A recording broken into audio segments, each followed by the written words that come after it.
If you won't listen to me, I'm not above considering divorce. With such a self-centered statement from my husband, I've come to feel that I no longer want to be involved with him. I've decided to accept the option of divorce that he proposed. He looked at me contentedly, unaware of what the future holds. My name is Amy. I'm 35 years old, married for 5 years, and living with my husband. We've been wanting children but haven't been blessed with any. We considered fertility treatments, but ultimately decided to wait for it to happen naturally due to my husband's views. Even if we can't have children, living our lives together is a life in itself, he said, which lightened my heart a bit. After we got married, both of my husband's parents passed away one after the other, so we didn't have time to focus on treatment. Truth be told, my husband has always been bossy. We were originally a boss and a subordinate at work. In front of relatives, he calls me a foolish wife and scolds me harshly for any mistakes. This relationship has continued even after we became husband and wife. Saying this might make my husband seem like a bad person, but he has his kind moments too.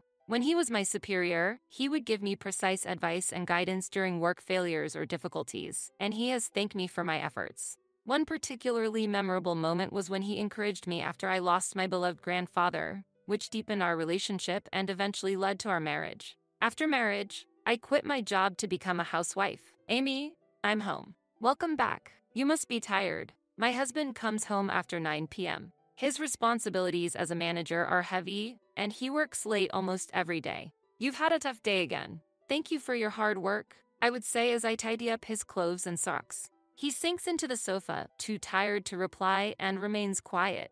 This has become his daily routine. I start preparing dinner so he can eat as soon as possible. Once the meal and a fork are ready, he silently begins to eat. After finishing his meal in about 10 minutes, he heads to the bath. I prepare a bath towel and underwear for him and clean up after the meal. Then, my husband goes straight to the bedroom after his bath. He's always been a man of few words, but since his promotion, he seems more exhausted, and our conversations have become almost non-existent. Yet, I deeply trust and love him because he was there for me when I was at my lowest. I lost my father in middle school and my mother right after entering high school. My grandfather took me in and raised me like his own daughter. I loved my kind and warm grandfather with all my heart. When I became a working adult, I strongly wished to repay my grandfather for his kindness by taking him on trips and enjoying delicious meals together. The days I spent with my grandfather were incredibly happy, and I always wished for his health. However, 3 years into my career, my grandfather passed away from lung cancer, leaving me completely alone. Though I knew we would have to part ways someday, I never expected it to be so soon. I wanted to do more for my grandfather and spend more time with him. Overwhelmed by grief, I spent many nights crying. It was then that my boss at the time, who is now my husband, noticed my distress and supported me. My husband listened to me and offered comforting words, saying, "That must have been tough. You have done well." I'm truly grateful that he was my superior. Even though he's usually strict, he was particularly warm and encouraging at that moment. I'm convinced from the bottom of my heart that my husband truly has a warm heart. This fact is clear to me. That's why I sincerely wish to continue supporting my husband going forward. That's how I've been feeling lately. But then, something happened one afternoon on a day off. Our home phone rang. "Hello, yes. Hey, it's your brother-in-law." The caller was my husband's brother. "Oh, it's been a while. What's up?" "Actually, I need to talk to my brother." "Is he there?" "Yes, just a moment." I relayed the message to my husband, who was relaxing in the living room. "There's a call for you." "Hello, hey, how are you? What's up?" Unusually, my husband started smiling as soon as he began talking to his brother. He always shows special affection towards his brother, who is 15 years younger than him, got married to a beautiful woman 2 years ago and seems to be living a happy life. But what could have happened? Really? Is that so? Are you okay? My husband's tone suddenly became serious. I was curious about what was going on. Understood. If you're ever in trouble, don't hesitate to say something. You know, I'm your brother. With that, my husband ended the call. What happened? Is everything okay? It seems like my brother lost his job. What? He was fired. I was shocked. I hadn't expected this. Yes, I heard the company's situation wasn't great, but to be fired. My husband sat down, disappointed. I couldn't hide my own shock. My brother-in-law is very different from my husband. He's gentle and calm, always humble. He treats me like his real sister, and even when my husband belittles me in front of relatives, he'd say, "Brother, don't say things like that." It will make Amy sad, and apologize to me for my husband's rudeness. His wife is also wonderful, and I have a very positive impression of them as a couple. That he was fired. I wondered how we could possibly support my brother-in-law and his wife. I was filled with a desire to help and support them. Hey, is there anything I can do? Then, my husband looked at me coldly. What can you do? Well, I was thinking if there's anything we can do to help cheer up your brother a bit. My husband sighed deeply at my suggestion. You're really useless, aren't you? You might not understand because you lack social experience, but this is their toughest time. Saying thoughtlessly that we should help without understanding the situation is something I'd prefer outsiders to refrain from. His overly aggressive stance made me reflexively argue back. It seems my words intended as kindness angered him. Outsider? Aren't I part of the family too? I retorted to my husband. Family, you are my wife, but you have no relation to my brother. Irrelevant. An outsider. His words pierced my heart deeply. It was the first time my husband had been so aggressive. The fact that his brother had lost his job must have been a huge shock to him. However, I thought there was no need for him to speak like that. Just don't do anything unnecessary, he said before leaving the house. After that, my husband became even stricter towards me. What is this? You should learn from my brother's wife. What have you been doing at home today? Well, at home, my brother's wife manages to keep everything in order and perfectly handles the household chores. I had never seen my husband be so unreasonable before. What on earth happened? Can you just calm down a bit? What has gotten into you? I finally voiced my opinion to my husband. Quiet. Everything has become a mess because of you. My husband uttered such nonsensical things. It was incomprehensible. Eventually, we stopped having conversations or even exchanging glances, and the distance between us as a couple grew wider. Gradually, I began to doubt our relationship. On one such day, my husband was packing in the morning. Like doing a major cleaning, he sorted necessary from unnecessary items, and garbage bags piled up. I wondered what he was doing. However, our relationship had recently become so strained that I didn't have the energy to speak to him, so I didn't say anything about his actions.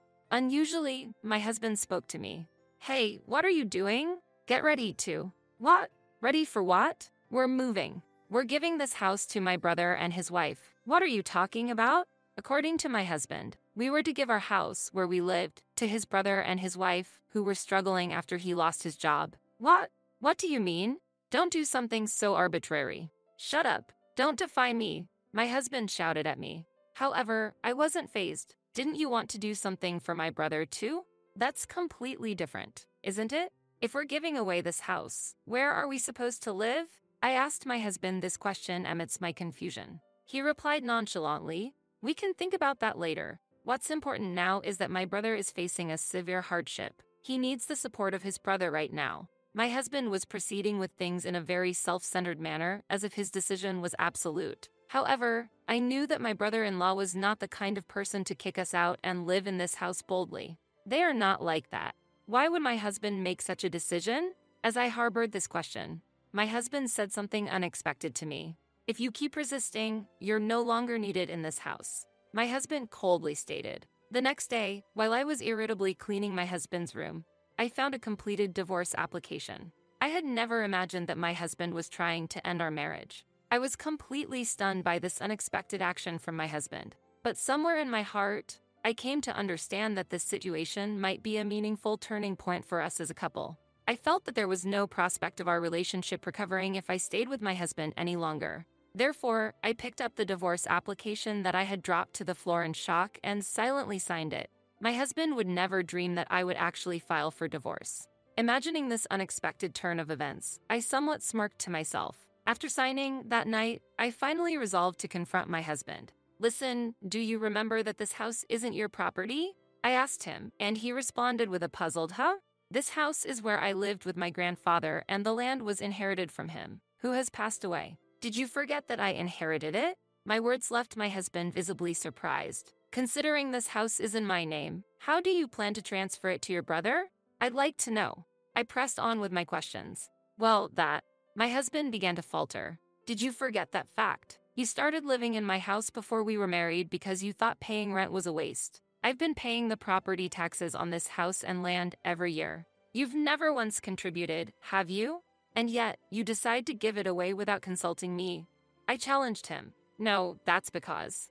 He stumbled over his words. Enough. Once this application is submitted, the divorce will be official. Then, we'll truly be strangers, I declared calmly, presenting the divorce application in front of him. Wait, let's talk this over calmly, he said hastily. Calm down? That's my line. I'm appalled that you'd prepare a divorce application so easily. Your selfishness is astonishing. I unleashed all the grievances I had been holding back. I had once loved my husband wholeheartedly and believed he loved me too. But perhaps that was my misunderstanding. I never expected our marriage could end so easily. Amy, wait, you're misunderstanding something. Let's talk this through properly. Talk about what exactly? It was you who proposed divorce, wasn't it? I no longer have any love left for you. Declaring so, I carefully placed the divorce application in an envelope. I planned to submit it to the city hall first thing in the morning, using the weekend. My husband collapsed to the floor in dismay. I never imagined it would come to this, he murmured in a dazed voice. Without any sympathy for him, I firmly stated, this is my house. Leave quickly. Once the divorce application is submitted, we will be strangers. It's impossible for strangers to live under the same roof. My husband continued to resist until the moment he left the house, but my resolve was firm. He was now a stranger. There was no reason for sympathy. Even as my husband pleaded with tears, my heart was unmoved. Eventually, he left the house as if resigning himself. Our divorce became quickly known at his workplace. He began to receive cold looks, and various rumors sparked by the divorce spread, seemingly making him lose his place at work. Who spread such rumors? I merely answered questions from his colleagues and subordinates, without taking any further actions. Then, one day, half a year after the divorce, on my way back from visiting a real estate agency, I unexpectedly encountered an unwelcome person. It was my former husband, now to be referred to as my ex-husband. It appeared as if he had been waiting for me to come out of the real estate agency. His behavior gave me an eerie feeling. Because he persistently followed me, I couldn't ignore him, and I ultimately chose to speak with him. Enough already. If you have something to say it quickly. I pressed him for an answer. Amy, actually, I've been resenting you for a long time. My husband glared at me and suddenly said this. What? I was baffled by his sudden statement. As he explained, it turned out that my husband blamed me for his brother's job loss. How is that my fault? I asked him. Ever since we got married, misfortunes have piled up. That's what he said. Indeed, since our marriage, his parents had passed away, and he had also injured himself, among other misfortunes. However, his father had been hospitalized before our marriage, and his mother had always been frail. Moreover, his injury was due to him falling while drunk, breaking his wrist, which was entirely his own fault. Despite this, he seemed to believe I was the cause of his misfortune. Learning that my husband blamed all his bad luck on me left me utterly astounded. So, you hated me because you thought I was the cause of your misfortune? I forgave you, thinking you were just clumsy, but you actually just resented me. I was disappointed with his attitude. He always blamed others, a truly self-centered person. Without any basis, he just blamed others. I couldn't understand how he managed to hold a managerial position at work. I was worried if his subordinates were also unfairly blamed for unreasonable reasons. When had the superior I once trusted changed into such a person? And I felt a bit pitiful for having married such a person. But since divorcing you, bad luck has indeed continued. What kind of bad luck specifically? When I asked, he rolled up his sleeve to show me. His skin was scarred from burns. Actually, there was a fire in the apartment I lived in 3 months ago. Not only that, I also lost my wallet, and I've been making mistakes at work. Moreover, things haven't been going well with my brother recently, and we haven't been in contact. In other words, his misfortune continued even after our divorce. It's no surprise. Honestly, even hearing about his troubles, I couldn't muster any sympathy for his misfortune, because all of it was a result of his own actions. It had nothing to do with me. Please, Amy, I want you to come back. I'm nothing without you. Remember?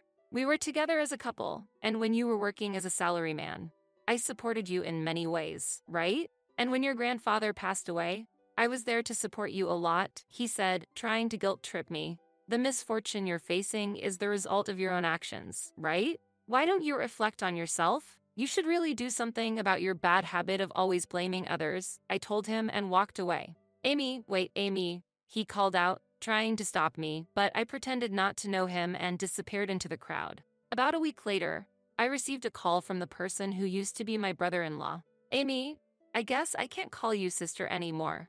Actually, I have something to talk about regarding my brother. According to my brother-in-law, the decision to give our house to his brother was made unilaterally by my husband. My brother-in-law and his wife knew nothing about the plan. My brother has always had a tendency to show off, and I've been worried about his personality for a long time. The way he treated you, Amy, was terrible, and it was painful to watch as his brother. He said, he truly was a kind-hearted person. I wonder why there's such a difference in personality between the brothers. I don't know if it's my place to say this, but I feel you made the right decision by divorcing. I hope you find happiness, Amy. Thank you so much. That means a lot to me. Later, I heard that my former brother-in-law fortunately found a job quickly and seemed to be managing to make ends meet. I was truly relieved. I've decided to keep some distance from my brother. It seems my brother-in-law had his own thoughts. He mentioned gradually reducing interactions with his brother, who was my ex-husband. This was why my ex-husband had lost contact with his younger brother. After the divorce, being distanced by his closest brother, my ex-husband found himself in a state of loneliness. I hope one day he can understand the consequences of his actions. Before that, I have to completely disappear from my ex-husband's life. On the day I encountered my ex-husband, I had just signed a contract with a real estate agent to rent out the house I inherited from my grandfather. The house was too large for me to live in alone. However, I couldn't bear to part with the house filled with memories of my grandfather. I hoped to let someone who wanted to live there use the house. I changed my phone number and address, cutting off all ties with my ex-husband. Life still holds many possibilities for me. After all, I am only 35 years old. My name is Lindsay. I'm a 29-year-old company employee, and this year means I'm getting older still. I met Jake, a year older than me, through friends, and we decided to marry 6 months after we started dating. Jake, who made a name for himself in tennis during his student days, is an active person who continues to play tennis even now. As I was in the tennis club during my student days, we immediately found common ground together. Once we started dating, we would often play tennis together on the weekends. One day, after our date, Jake proposed to me and we decided to get married. It's been almost 3 years since we got married. We don't have children, but we bought an apartment after getting married and have been living together ever since. Both of us work, and while we aren't struggling financially, we can't say that we're wealthy either. We're living a happy life. However, something happened between us that shattered my peaceful days. One day, Jake suddenly asked me to come to his parents' house. Surprised, I hurried there to find Jake, his parents, and an unknown woman waiting for me. As I struggled to understand the situation, Jake suddenly knelt down and said, "Lindsay, I'm truly sorry. The truth is, I've been involved with this woman here, Olivia. Last week, we found out that Olivia is pregnant. I feel responsible for her and the baby. So I think it's better that we separate. I'm sorry, but I want a divorce." Jake shocked me with this revelation. Exposed to his infidelity, the pregnancy, and faced with his demands for divorce, I was stunned. That was when my mother-in-law spoke to me. "Lindsay, please forgive Jake. Yes, he cheated, but the problem lies with you too. You and Jake weren't really a good match from the beginning. So, I'm sorry, but please forget about him." And my father-in-law added, "Olivia's father is an executive at a major company. A man in a totally different position from someone like your poor father. I think you know who's more suitable for our son." I couldn't believe it. Jake's father belittled not only me, but also my father too. Normally, parents would put the blame on their son for cheating, but Jake's parents didn't seem to think that way. Instead, they seemed to think it was natural for us to divorce, and that their son had done nothing wrong. I took the divorce papers and said, "I understand what you all want to say. Being with people who have such warped thoughts might affect me too. I'm shocked at how you make it seem like I'm the villain despite Jake's infidelity. Don't worry, I'll file these divorce papers myself. I'll leave the rest to a lawyer." And with that, I quickly left the scene. As I left, my father-in-law mockingly said, "A poor person hiring a lawyer? What a waste of time and money, when she doesn't even have any. She shouldn't bite off more than she can chew." Ha ha ha. Ignoring him, I left his parents' house and immediately went to City Hall to file the divorce papers. At least I was able to end my marriage with Jake. The next day, surprisingly, Jake and Olivia came to my apartment. Seeing me, Jake said, "Oh, you're still here? You haven't even packed your things. You're taking your time, aren't you?" Hearing this, Olivia also looked at me curiously. I was furious at Jake's words. "What are you talking about? You're the one who should be taking it slow. This is my house, so you should be the one to leave. The movers are coming soon to take all your belongings to your parents' house. If there's anything you don't want them to touch, you should take it now," I retorted. Hearing this, Jake suddenly panicked. "What? This is my house. The ownership should be in my name," he exclaimed. I was dumbfounded. After all, this apartment was bought in my name. I had already told Jake about this and about my family's background before we got married. But it seems that Jake is the type to conveniently forget things that don't suit him. Perhaps this carefree nature is why he was easily swayed by Olivia. I showed the deed to the apartment and my name was clearly written on it. Jake's face quickly changed upon seeing it. Meanwhile, Olivia's face began to cloud over with anger. "Jake, what is this all about? This is completely different from what you told me before. Were you deceiving me?" Olivia began to confront him. This is strange. What's happening?"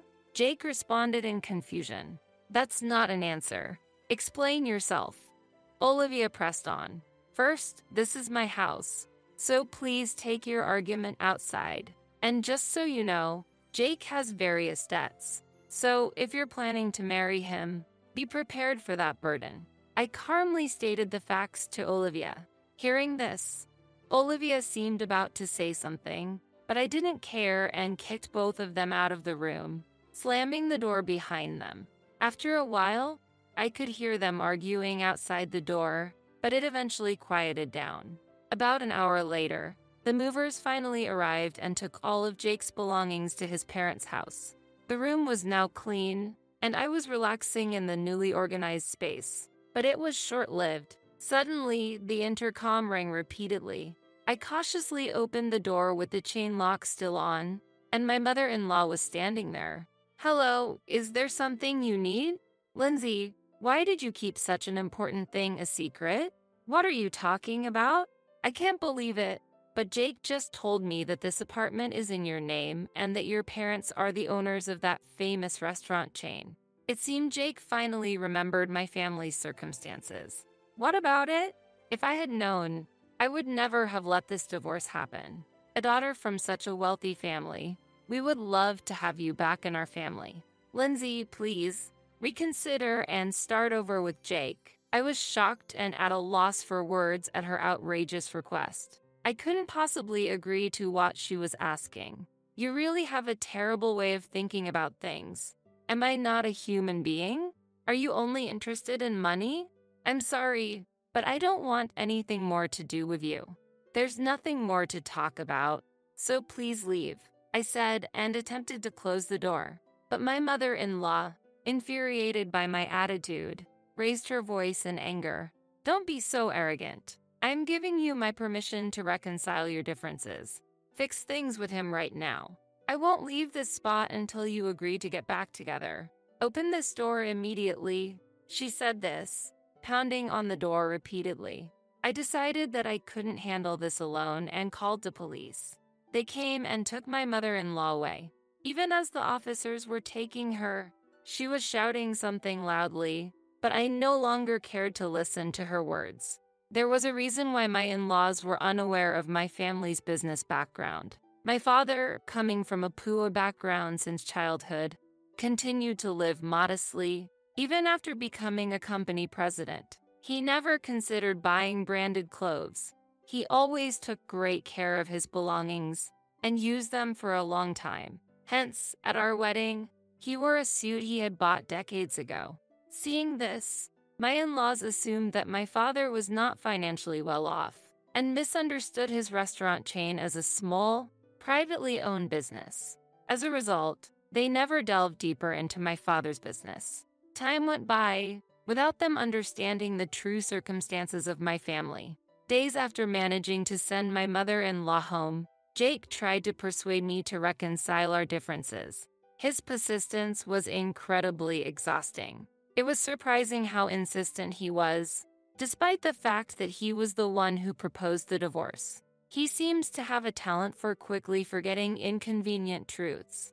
I opened the door, keeping the chain lock on, and Jake, upon seeing me, began to speak with teary eyes. "Lindsay, please, let's give it another try. Everything is my fault. I'm truly sorry.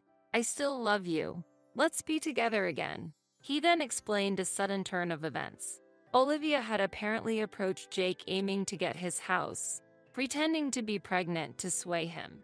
However, once she learned about Jake's considerable debts, she gave up and fled, and now Jake was coming to me to seek reconciliation. Huh? What are you saying? I don't know anything about that. How can you say that? After you cheated and brought up divorce, now that she's left you, you want to get back together? There's no limit to your audacity. I have no intention of getting back together with you. Don't ever come here again. I refused Jake right there and then. Surprisingly, he quietly left. However, this was not to be their last attempt. Days later, Jake's entire family unexpectedly showed up at my workplace.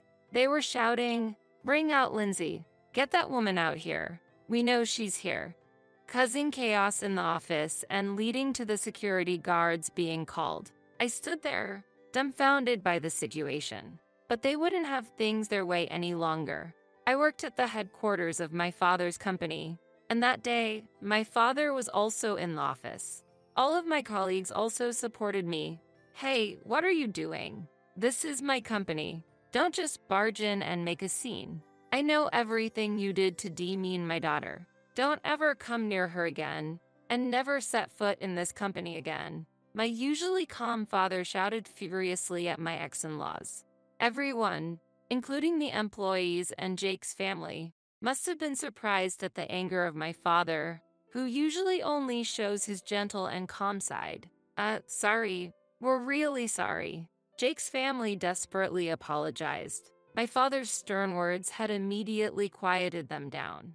As they were being escorted out by security, my father shouted in a strong voice, "Don't you ever come here again, and never do something like this again. I won't allow it. You understand?" Hearing this, I couldn't stop myself from crying. I felt a deep sense of gratitude that my father had gotten so angry for my sake. Later, through the company's legal advisor, I decided to seek damages from Jake's family. I sought damages for the divorce due to Jake's infidelity, for his persistent attempts at reconciliation after the divorce, and for the disturbance at my workplace. The total amount was substantial, and I eventually received payment from them. I also made them sign a written agreement promising never to come before me again. Jake's family's state of affairs rapidly declined thereafter. Chased by the money owed to me and Jake's existing debts, they ended up selling their home and moving far away. In town, the story spread that Jake had committed adultery, divorced his wife, and after being abandoned by his mistress, attempted to reconcile. Facing such embarrassment, they could no longer stay in this town. While I felt a bit of sympathy for them, I also knew that everything was a consequence of their actions, so it was clearly deserved. Jake's family never appeared before me again. Finally, I was able to resume my peaceful days. However, my father had harsh words for me as well regarding what had happened. He blamed me for not recognizing before the marriage that Jake was a person who would commit adultery and accrue debts. Certainly, while Jake was at fault, my lack of insight was also partly to blame. Unable to argue with my father, I felt disappointed and disillusioned with marriage. I felt that I needed to give my heart a break. However, about a year later, I decided to marry my colleague, Matt. Matt was sincere and earnest in his work, trusted by everyone. I was initially attracted by his personality, but as we started dating, I was also drawn to his lifestyle. His life was surprisingly simple. He never indulged in branded items, used everyday things for a long time, but generously spent money and spoiled me on dates. His behavior was very similar to my father's. My father, who usually saves money, would splurge on family trips, bringing us joy. I deeply loved and respected my father. Realizing Matt's actions were similar to my father's, I felt that I could be happy with him in the future. Therefore, I decided to marry Matt. I was worried about being scolded by my father for remarrying within a year of my divorce, but his reaction was surprisingly positive, probably because he had heard of Matt's reputation at work and knew of his character. There was nothing bad said about Matt, and from my father's perspective as the company president, Matt seemed to be performing exceptionally well. I feel confident that Matt will take good care of you, Lindsay, my father told me happily. Matt and I were happily married. Not long after our marriage, we discovered that I was with a child. The happiest person to hear this news was undoubtedly my father. I was so glad to see my father happy. Reflecting on my time with Jake, where we didn't have children even after 3 years of marriage, it seemed like a stroke of luck. Matt and I plan to take over the company in the future. We are currently learning the basics of management from my father. Although there are many challenges, we accept that they are our responsibility as successors, and we are working hard together. We believe that we will need even more effort for the sake of our upcoming child, despite all that's happened. I am now very happy. Together with my family, we intend to firmly support this company in the future.